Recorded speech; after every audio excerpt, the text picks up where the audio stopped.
This is Modern Service Mastery, Business School with boots on. Real lessons, real talk, and real growth for the residential service industry. Let's get to work. All right, welcome to Chapter 10. I'm Mike Johnson, and I'm here with Jake Ramirez. Today, we're talking about something that, honestly, most folks treat like a snooze fest, equipment maintenance. But Jake, I gotta say, maintenance is not just a chore list, it's a leadership move. It's how you build professionalism, safety, and yeah, even profit. Yeah, and I'll be real, Mike. When I first started, I thought maintenance was just, check the oil, wipe down the mower, move on. But you're right, it's way bigger than that. If you want your crew to take pride in their work, you gotta show them that taking care of the gear is part of the job, not just some extra thing.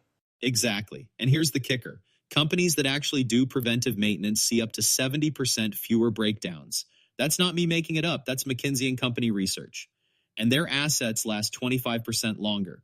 That's real money, real time, and a lot less stress. Man, I believe it. I mean, nobody wants to be the guy whose truck breaks down on the way to a job. Or worse, have a client see you wrestling with busted equipment. That's not a good look. Let me tell you a quick story. Years ago, I had a team that honestly was dragging. Morale was low, equipment was always breaking, and everyone was blaming everyone else. So I brought in a simple maintenance checklist. Nothing fancy, just a laminated sheet in every truck. Within a month, breakdowns dropped, and the team started taking pride in their gear. One day, we caught a loose hydraulic hose before it blew. That one catch saved us thousands and a whole week of downtime. And you know what? The crew started competing to see whose truck was the cleanest, the best maintained. It changed the whole vibe. That's wild. And it's true, when you make maintenance a team thing, not just a hey, you forgot this thing, people step up. It's like, you're not just fixing stuff, you're building a culture where people care.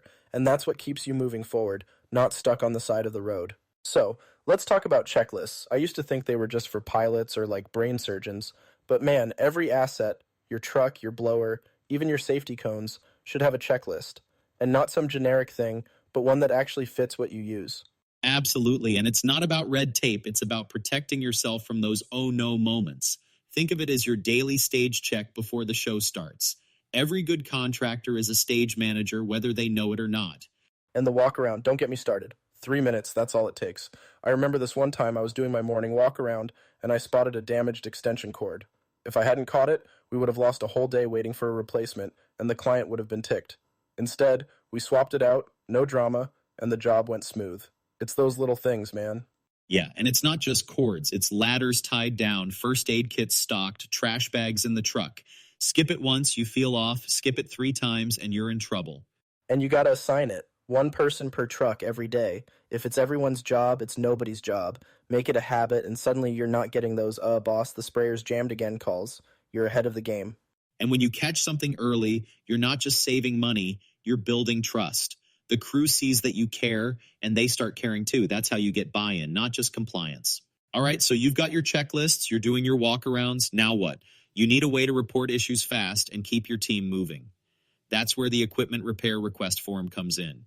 It's free and available in the additional resources section of this chapter.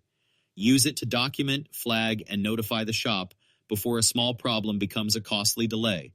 Spot the issue, snap a photo, add a note, and send. It's quick, clear, and eliminates the I told someone last week confusion. Yeah, and it's not just about speed. When you log every maintenance issue, costs, details, who reported it, what got fixed, you start seeing patterns. Like, hey, why do we keep replacing the same part every 6 months? That's gold for planning. You're not just fixing stuff, you're fixing the system. Exactly. I heard about a landscaping company that cut their downtime by 20% just by switching to digital logs and making reporting a team habit. Suddenly, everyone's in the loop and nothing falls through the cracks. It builds trust, too. When people see their issues get fixed, they speak up more. That's how you stop crisis before it starts. And it doesn't need to be high-tech to be effective. Some teams use a Google Sheet, others a whiteboard in the shop. But the real win is consistency. One system, used by everyone, every time. That's how you create clarity and control. Or better yet, skip the guesswork and grab the equipment repair request form we've included for free in the additional resources section of this chapter. It's clean, quick, and built to work in the real world, right from your phone. If you want less downtime and more accountability, start there. So if you're listening and thinking, man, this sounds like a lot, just start small. Pick one asset, build one checklist, send one repair form. That's how better begins. You don't have to fix everything at once, but you do have to start. This chapter won't change anything unless you do the action items. Start small, be consistent, and get your team involved. That's how you win the long game. Post your progress in the community. We want to see it, celebrate it, and grow with you. Check out the free tools in the additional resources section. They're solid. All right, that's it for Chapter 10. We'll be back with more ways to build momentum and change your life, one habit at a time. Jake, always a pleasure, man. You too, Mike. Thanks for hanging with us, everybody. Catch you in Chapter 11. Thanks for listening to Modern Service Mastery Business School with Boots On. If this episode helped you lead, grow, or think differently, share it with your crew and keep the momentum going.